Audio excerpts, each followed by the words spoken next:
Thank you. Thank you for being here. Thank you for being awake. Thank you for making an effort for Australia. We are together on the front line of an information war. Next to my acknowledgements and thanks, I want to thank the speakers who've come before me. I want to thank Barbara for being a wonderful volunteer for many, many years for One Nation and for democracy in this country. I want to thank everyone who's volunteering next week and the week after and on the referendum day.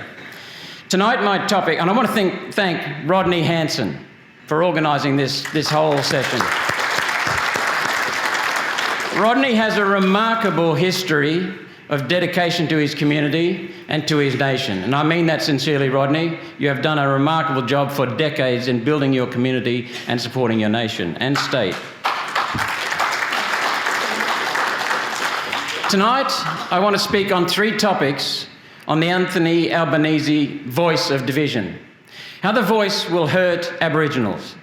How the voice will hurt Australians. How the voice will hurt Australia, our country. I'm very pro-human. Globally, we are all one species. I'm also very pro-unity. We all have red blood, regardless of the colour of our skin. My aim, personally, is to restore our country, because it is lost, restore our planet so that humans can abound and flourish. I'm proud of that. So what is the Constitution and why is it so important? It's our supreme governing entity. It is supreme law. It is the heart of our democracy. And it belongs to all Australians, all Australians. Ours is the world's only nation whose people voted for the national constitution. Did you know that? The only nation. Our Commonwealth Constitution is therefore the people's constitution. We are a monarchy. We are a special type of monarchy, a constitutional monarchy. In a monarchy, the monarch reigns, gives orders, gives instructions, directs. In a constitutional monarchy, the monarchy serves the Constitution, which is the supreme governing entity. We are effectively a republic in which the head of state is appointed under the Constitution, not elected. And we are very, very lucky for that. When I was a youngster, I was a Republican. I listened to 3 High Court judges, including the Chief Justice, changed my mind with the facts. I'm very, very pleased and thankful that we are a constitutional monarchy. I want to look up the definition of referendum. It is a noun. It's the principle or practice of referring measures proposed or passed by a legislative body, head of state, etc., to the vote of the electorate for approval or rejection.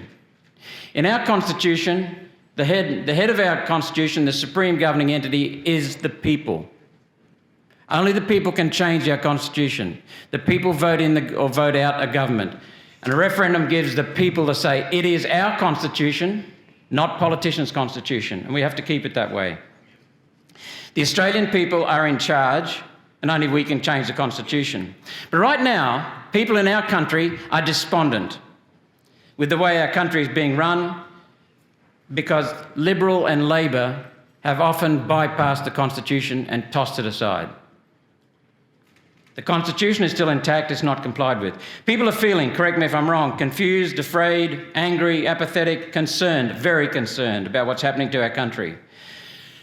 Tell me if this is not correct. People are seeking and needing clarity, understanding, discussion, leadership, being heard. You're the top of the tree in this country, but you're ignored. We are ignored, and people want the truth. So let's get on to the first topic. The Albanese voice of division hurts Aboriginals. Now, I've travelled 2 or 3 times right across all the communities of Cape York. I've travelled to some of the Torres Strait Island communities as well. I've seen the problems. I've learned of what others are thinking. And I've also learned that we all want the very best for Aboriginals, correct? Yeah. All of us. And public polling shows there's enormous goodwill towards Australian Aboriginals and Torres Strait Islanders. Aboriginals can be very high-performing. NRL, AFL, they outnumber proportionally the top athletes in that country. Jonathan Thurston, Greg Inglis, so many others. Top, yeah, go JT.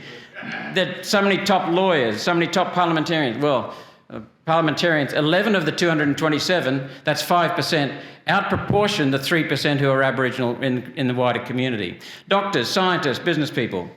The Aboriginal academic and researcher Anthony Dillon says, quote, "Many Aboriginals have demonstrated they're not victims of the past or history, but only victims of their view of history." 11 MPs in federal parliament have a voice. Noel Pearson has a voice. Noel Pearson has a degree. Noel Pearson has a lot of money from the Aboriginal industry. Aboriginals are making it, and as Gary said, 80% are doing fine. Senator Nampijinpa Price, who you know as Jacinta, I have a lot of regard for her. She organised for 20 Aboriginal elders and leaders to come down from the northern parts of Australia and be available for answering questions about the Voice. And these people opposed the Voice. Not one member of the Labor Party listened to them. Not one member of the Greens listened to them. Pauline and I went up, a couple of Nationals went up, some of the Liberals went up. So I walked over to Eddie from a remote part of the Northern Territory and said, "Why are you opposed to the Voice?" And he said 2 reasons. It's racist and I'm Australian. That was it. So let's have a look at the real problem facing facing Aboriginals, because we know there are some real problems. The core problem is that Aboriginals are under the control of the Aboriginal industry, which consists of activists, misguided academics, ignorant academics, power brokers, consultants, lawyers, politicians and bureaucrats feeding off the money that we are giving them, $35 to $40 billion a year. There are 3,521 registered Aboriginal and Torres Strait Islander corporations, 3,521, including 243 native title bodies, 12,966 charities and not-for-profit organisations, commissions rather, providing aid to Aboriginals. Land councils, 48, not including the state land councils. Regional councils, 35. Aboriginal agencies, more than 122. Advisory bodies, 3. Health organisations, 145. 11 Indigenous federal MPs. Culturally important Indigenous days, 12. Taxpayers every year, $33 billion, $35 billion for 984,000 people. $92 million a day goes to the Aboriginal industry, not to the Aboriginals on the ground. Expenditure per person is more than double for Aboriginals versus others. There's an Aboriginal flag in Parliament. There's a Torres Strait Islander flag in Parliament. Often these agencies have no audits, no annual reports, even though they're supposed to. We already have voices, is what I'm saying. We don't need another. We need an audit, not a voice. Surrendering lives to government and handing government authority through these agencies is surrendering Aboriginal lives to the government. Being controlled seems a nice way out, but it's a drug. Initially it's easy, yet when dependency arrives, it is misery. It destroys responsibility and personal initiative. I was on Badu Island in the Torres Strait Islands, and I asked the local group, what about closing the gap? Malcolm. Closing the gap perpetuates the gap, because closing the gap comes with money, and people are feeding, not the community members, but the Aboriginal activists are feeding off closing the gap. They want to perpetuate the gap. They said it is that clear. All the communities I go to, what about closing the gap? What's that? They don't know anything about it. ATSIC, the Aboriginal and Torres Strait Islanders Commission, was created by legislation. It was corrupt. Serious crimes were being committed amongst the ATSIC body. And what was going on was that they rewarded the bureaucracy and the dishonesty by giving them more money. No accountability, because if anyone complained about ATSIC or raised a problem about ATSIC, racist. That's what they're hiding behind, a label. And the people were afraid to expose the corruption. Eventually, though, the rapes, the sexual assaults, the murders of children and women and other men became too much. And ATSIC was abolished. ATSIC was abolished because it was just implemented by legislation. The legislation could be removed and repealed. The Voice will find it very, very difficult to remove because it'll be in the Constitution. Think about this. Anyone who believes that Aboriginals cannot make it without special treatment is racist. and they're undermining Aboriginals. The Aboriginal industry is the problem. It's not the solution. Giving it more power and less accountability than ATSIC will result in a worse result. It attacks, steals and suppresses Aboriginals. The money we are giving them does not get to the communities. It's used for power over Aboriginals. This is what happens when race is prioritised over need. Needs get buried, suppressed and just shoved aside. As I just said, the Albanese Voice would entrench the Aboriginal industry and destroy accountability. It will entrench the white and black Aboriginal industry, no accountability, it'll be permanent. Everyday Aboriginals will have no control over their new institution because they cannot be removed. Everyday Aboriginals will find that it's representative in name only. Members are not elected, they're selected. By who? We don't know. We don't know. The real power is in the hands of those running the local and regional voices, some of whom would come to influential positions undemocratically without accountability. Look at this. The Australian Bureau of Statistics says that Queensland has 273,000 Aboriginal and Torres Strait Islanders. They will get 6 representatives under the Kalma-Langton proposal for the Voice. New South Wales has 66,000 more Aboriginals at 340,000 Aboriginals and Torres Strait Islanders. Yet they'll get half the number of representatives, 3. Does that figure? How can that be? New South Wales has 34.5% of the national total, more than a third of 984,000, but they'll only get 1/8 of the representatives. This is not democratic. Why will Aboriginal people everywhere be denied the right to vote for members of the Voice and vote them out of office to ensure accountability? Senator Nampijinpa Price, you know her as Jacinda, she said that a constitutionally enshrined voice implies the gap will exist forever, and that's what Aboriginals like her do not want. Just like closing the gap, perpetuating the gap. We've already seen in this country native title being used as a ploy by the United Nations. The preamble to the Native Title Act, which was passed in 92-93, is littered with the words United Nations. People in the cities think, we gave them back their land. No, we didn't. We stole the land from whoever had it, locked it up in land councils, and prevented the Aboriginals from getting it. The number one problem across Cape York and the Northern Territory and the Northern and Western Australia is that Aboriginal communities, the individual members of the community, cannot get title to land, like you can, and I can. Therefore, they cannot borrow against that, using that as collateral to start a small business. They can't build their own house and have ownership of it and responsibility for it. They're not given a fair go by their land councils, who have turned into robber barons. The globalist tactic is always to separate and divide.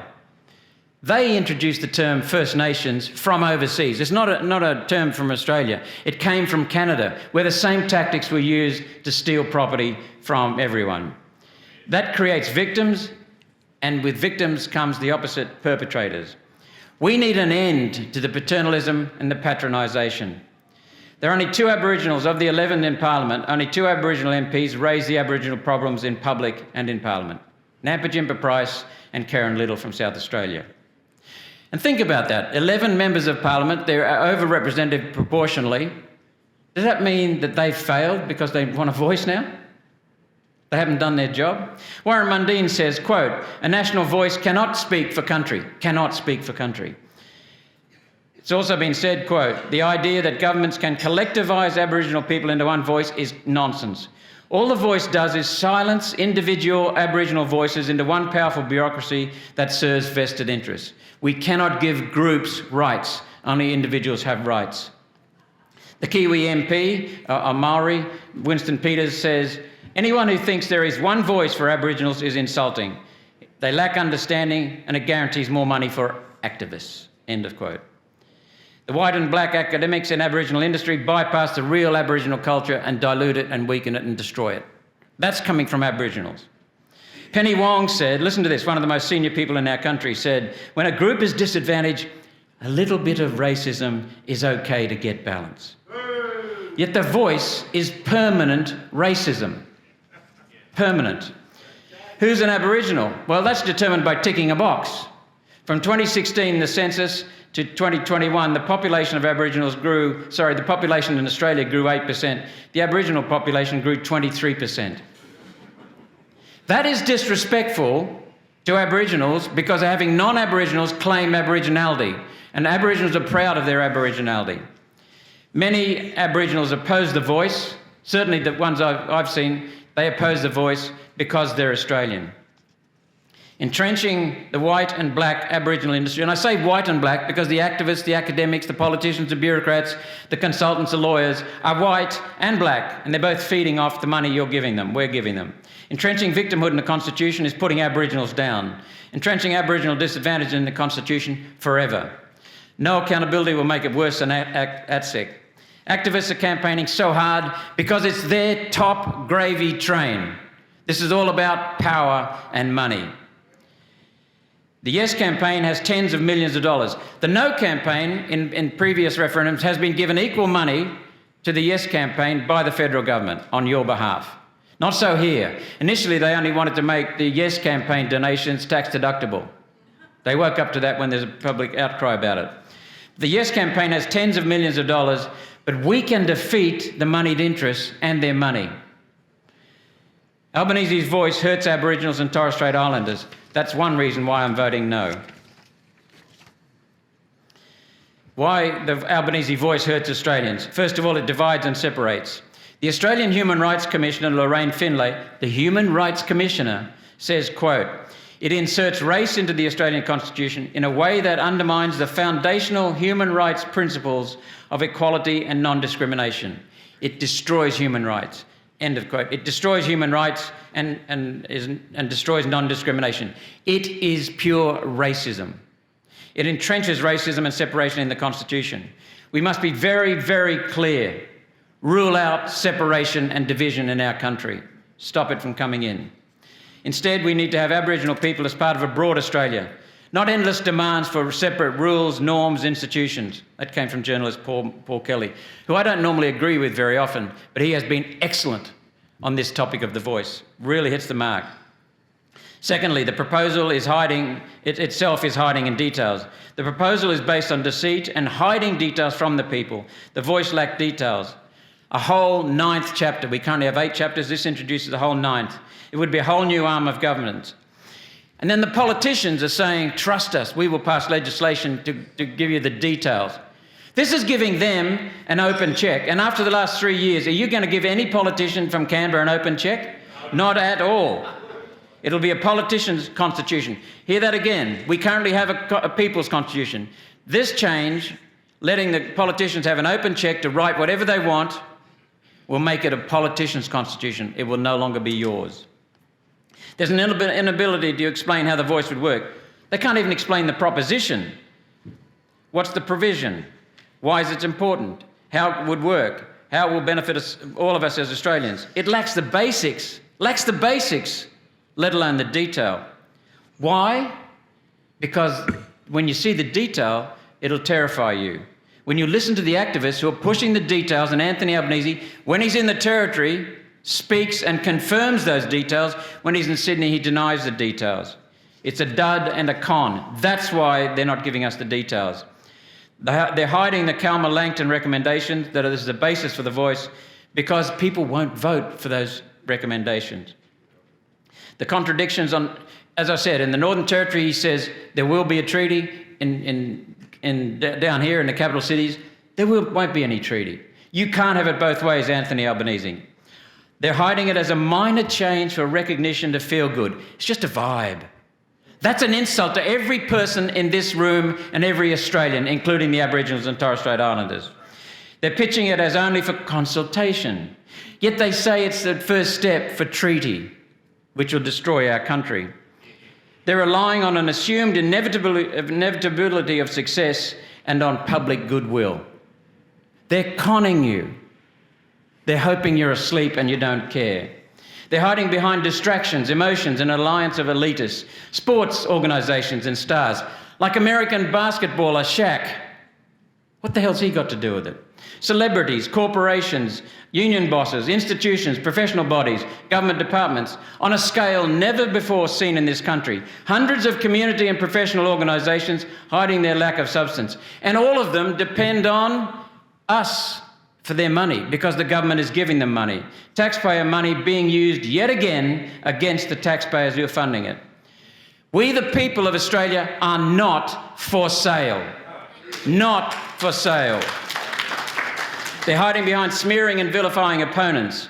And in that vacuum, they fill it with trivia and abuse. They refuse public engagement. Polling and focus groups that they use are no substitute for listening and understanding and real leadership. They're using pure political opportunism and ignorance and counting on the ignorance of the Australian people. Albanese has designed a campaign without substance and has lost a huge amount of goodwill. Let's move on to the Uluru Statement. And I won't have to touch on too much because Gary and Dave have already done that. The voice and the treaty that they're wanting is based on the Uluru Statement.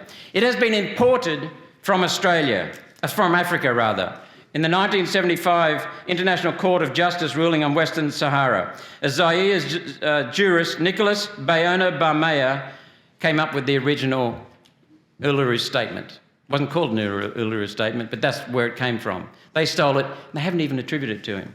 It's one page, supposedly, says Anthony Albanese.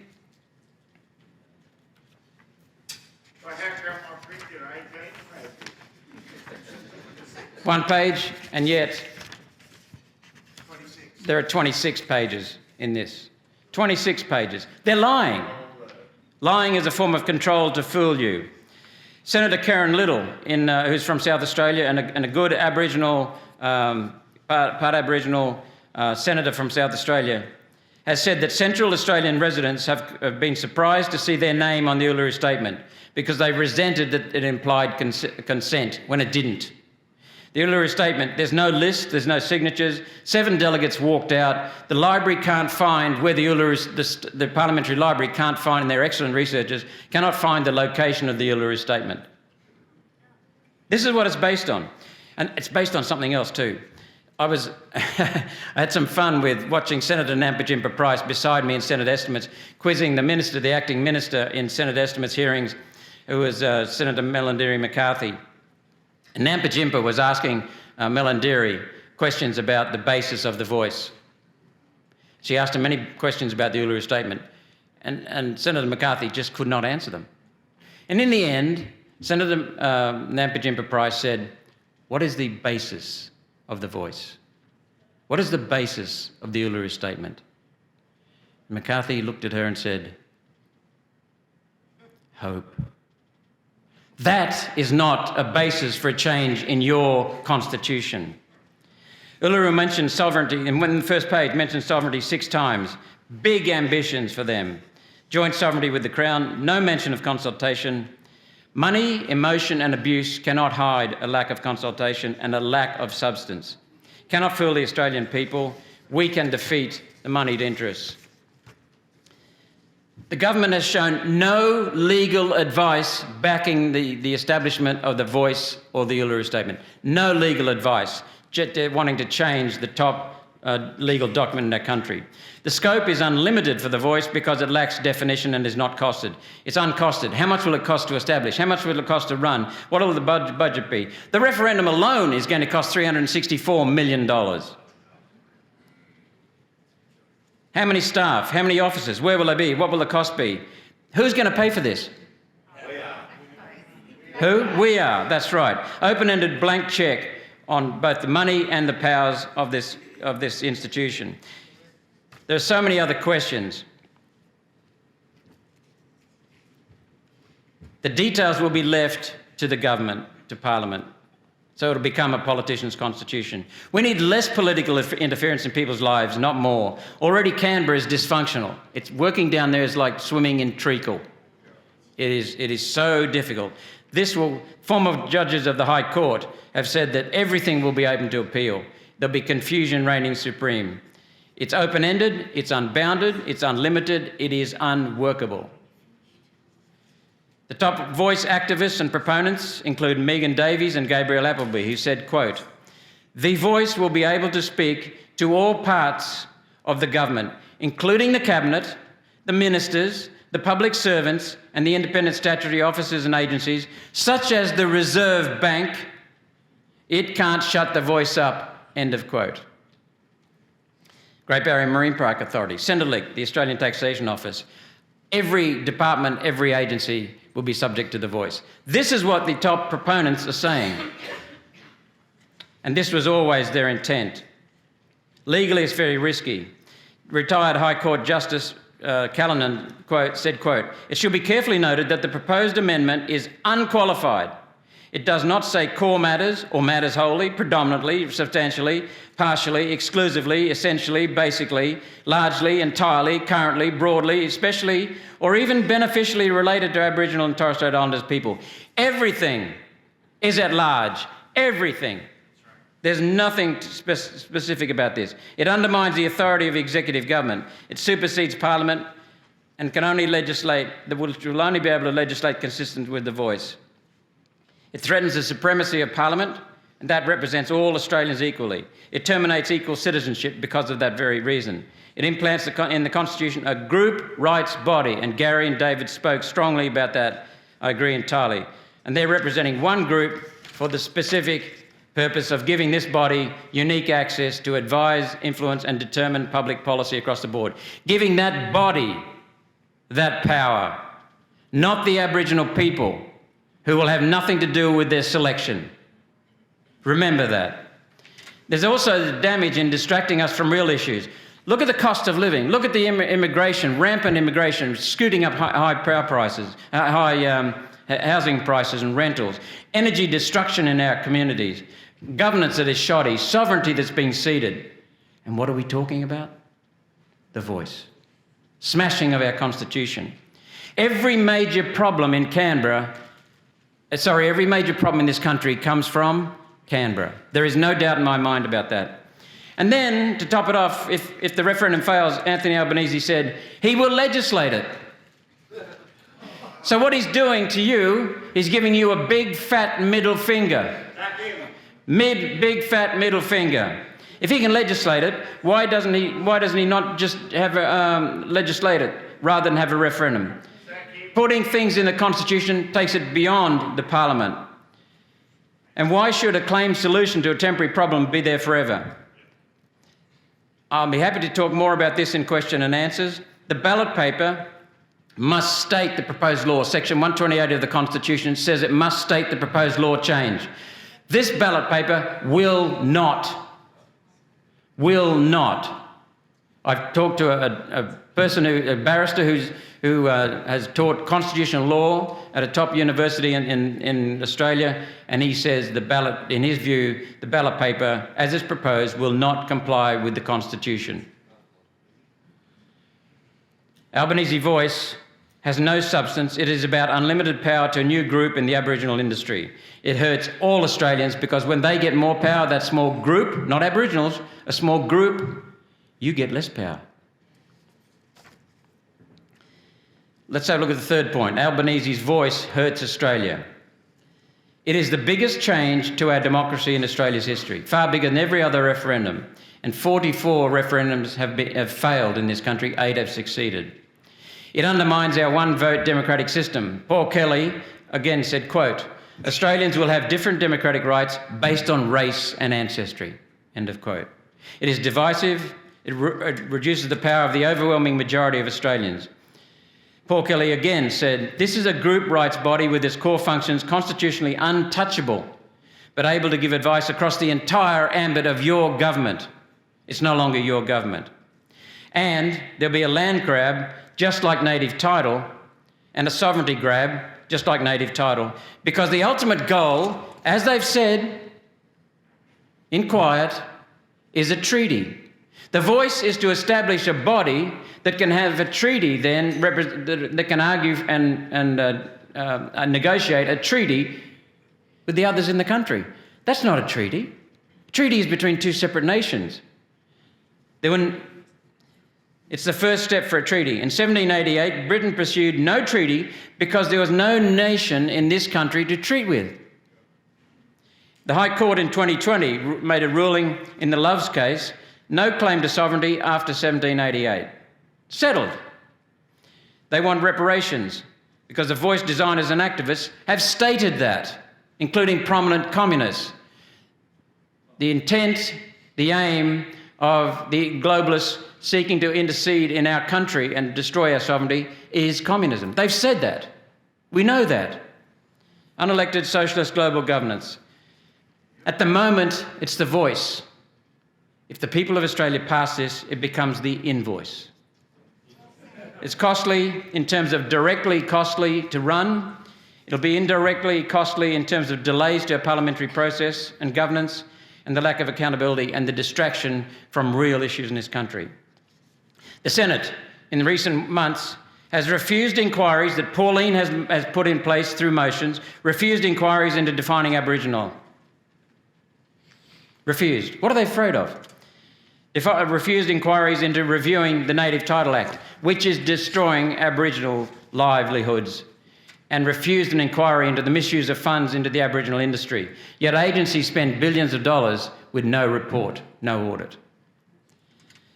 I could talk more about the intrusion that will be accelerated, that has been going on in this country for at least 78 years, and how that will be accelerating with the interference of our sovereignty and our governance from globalist organisations. And by the way, Banjo Patterson, who's heard of him? Yeah. People think he's a nice balladeer, a romantic poet. He was an economist. He was a solicitor. He was a well-known author in his time in Australia. And in 1889, he wrote, quote, "The trusts and monopolies run the joint. The trusts and monopolies whereby labourers are robbed." End of quote. He knew about this then. He could see it, and it's worse now for us. I'm happy to talk about that in Q&A. Let's just, I'll close now with a couple of minutes. Dave, I love the comment you made about the last 3 years. Imagine thinking the people who just spent the last 3 years censoring and silencing us want to give anyone a voice. And they were robbing us. And they've been dividing us and controlling us and suppressing us. They've been doing that to our families, our education system, our children, our health system, our food system. I'm happy to talk about that in Q&A. Do not believe in politicians. Do not believe in elitist globalists. Believe in yourself. The core problem in this country is that the people of Australia, who should be at the top of the tree, are not acting as though they're the boss. We have to assert that authority. We need to be pro-Aboriginal, and I can tell from the room and answers to your questions to Dave and to Gary, you are pro-Aboriginal. We have to be pro-human. We have to be pro-unity. That's why I'm voting no, because I'm pro-unity and pro-human. Be scrutineers. Sheena from my office reminded me that scrutineering application forms and forms need to be signed by a political party and several others.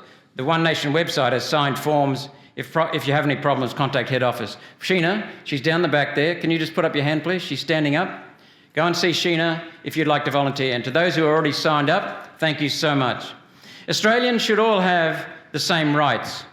If this referendum succeeds, that will not be the case in Australia, because one group, elitist Aboriginal Australian members of the Aboriginal industry, not Aboriginals, members of the Aboriginal industry, a select group, will have additional constitutional rights that other Australians will not have. This is racist and it is wrong.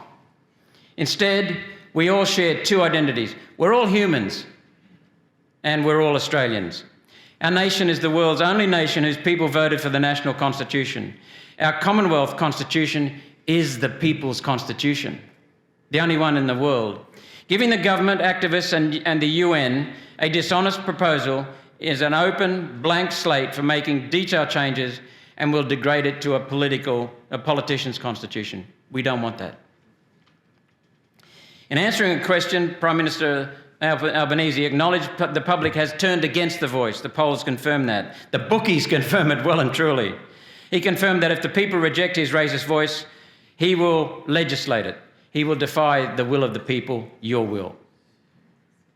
Giving you, the people of Australia, the middle finger. What's the point of a voice when the problem is not speaking up? The problem is politicians not listening and politicians abdicating to the black and white Aboriginal industry. We don't need a voice, we need an ear.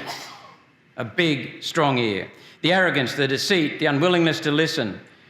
They don't want to listen. I want to support Aboriginal people on the ground, not politicians. For we the people, I'm going to vote no.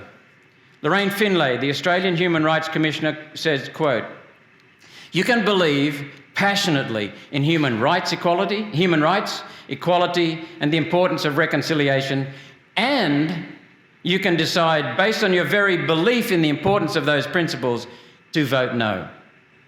That is, people who believe in the importance of human rights, equality and of opportunity, and the importance of reconciliation will automatically decide to vote no, because that will preserve those. Voting no is a display of people who believe in humanity, equality of opportunity and reconciliation. I'll quote Paul Kelly again. "Defeat of the voice would be a genuine expression of Australian democracy based on extensive, documented and legitimate concerns, and it would represent a judgment by the people, not to be beguiled by elitists in their quest, conducted by deception, to change the country and alter fundamental principles of our Constitution and society. Let's protect our Constitution, re-empower the people, revitalise our nation, end the parasitic white and black Aboriginal industry so that we can free Aboriginals and Torres Strait Islanders, and free all Australians and our nation. Vote no, and please help by volunteering."